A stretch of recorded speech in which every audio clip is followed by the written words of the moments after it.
આ સત્ય છે કે બ્રહ્માજી લેખ લખે તો તમારા લેખમાં પહેલેથી તમે ધરતી પર લખાઈને જ આવ્યા છો કે આટલું દુઃખ વેઠવાનું જ છે, તો આકાશ પાતાળ એક કરી નાખો, ગમે તેટલી મહેનત મજૂરી બધું કરી લો, બુદ્ધિ વાપરી લો, લોકોનું ઉલ્લુ બનાવી બધું ભેગું કરી લો, પણ સુખી નહીં થવાના, આટલો વિશ્વાસ રાખજો.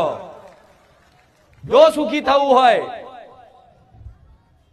તો માતાના શરણે અને ભગવાનનું ભજન કરી લો, થાય એટલી સત્કર્મ સેવા કરી લો, પશુ પક્ષીને રાજી કરી લો, પશુ પક્ષી પર દયા ભાવના રાખી લો. ભલે તમને સુખ ના મળે, તમારી જોડે કદાચ 100 રૂપિયા હોય ને તો 50 રૂપિયા કોકની પાછળ સેવામાં વાપરવાની હિંમત રાખો. હું મેલડી બેઠી છું. આ શું ખોટું? આ સત્ય છે.